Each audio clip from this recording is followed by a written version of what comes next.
asaasay ay badan ay yihiin xubno u dhashay gobolka Qoraxay oo ku joog ka yimid waddanka Ingiriiska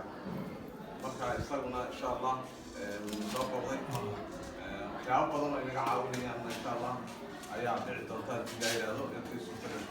marka adeero soo dhaweeyay waxay special sameeyay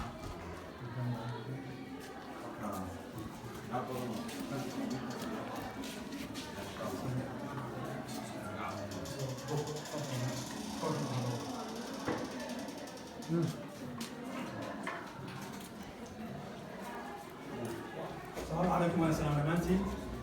معي وأنا أختار شيخ موضوع شباب قرحي وحمام تعالوا وفرحنا معرتين عن لكم أعطاني مستقبل كم أعطاني دور قرحي وطن كان محدود المساحة وجر ومعرفة الهجرة على كتبي صومالي وقري الإنجليز كان أفراد سنة الجنان لكن يقول رئيس ما بحي 2012 كي أياني من وطن كان ومعرفة مركز حكمنا أقول بتشوف تقول رئيس دور قرحي إحنا قاعدة كجامعة قرحي هذا ولا قبل دليل جامعة قبلها لو بحي حل جاس مركز نوغاني إنه هم نقولنا وياشا دجان كان يجا مركز صوت شيء مش تذكر أو يري وحنو بقى جامعة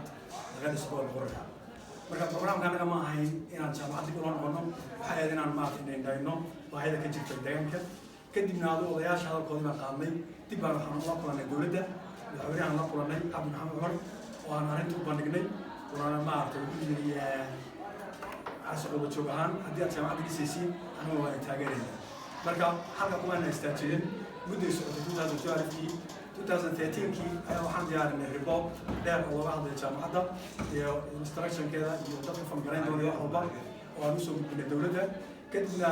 waxaan maartay aad ugu faraxsanahay inay dawladdu go'aansateen inay jaamacad ka dhisto labaad deegaanka oo loo bixiyo fangareyn maanta jaamacadda ay marayso waa dalka saddexaad sida ay sheegay mar dawna maartay ardada ugu horreysay galay hatiin marka waxaan kaloo maartay aad ugu faraxsanahay inaan intan oo maartay arday waddankooda midab ku waxbaranaysa isgarab fadhiya gabdhiyo wiilal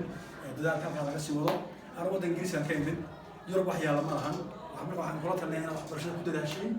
inaan maartay ruux walba oo kaalintiisa ka qaybto si maartay u dhisi lahaa waxbarashadiisa aan waxaan waddanka Ingiriiska tagayay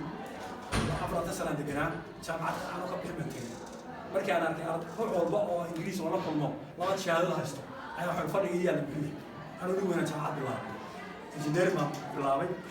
marka shahaado ka qaatay electronic communication engineering halka kuma istaagin waxaan sameeyay master degree oo computer science marka waxa loo baahan qofku inuu naftiisa dhiso waxbarashadiisa dhiso adduunyada maanta waxa lagu maamulo waa cilmi weeyaan powerka waa waxbarashada marka inaad waxbaratiin dadaalka nasiibada xaqadi jaamacadda halkan ka dhisaya iskuulkiina waa kuwii xaafadihiina waa joogtiin marka travel ma gelaysa intaas kilomitir oo fog oo dadaalka hala balaariyo waxbarashada ku dadaala halka mustaqbalka yaala door wax yaala ma lahan dhalinyarada waxaa jirta taariikhda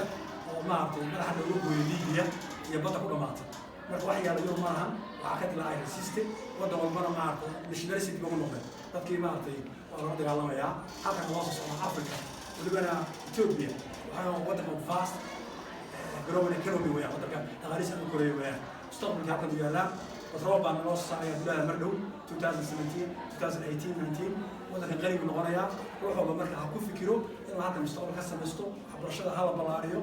جروب وحبرت حبرشة وحبور مرام جروب ويا مركز جروب شقيسين عاوزين العلم بين الضرابين هي عرض ضرب علم نحيا الأرض كفايليستا ذاك هذا سوى كقان على الطايرة كفر أصلا قطع برنايا ذاك هذا سوى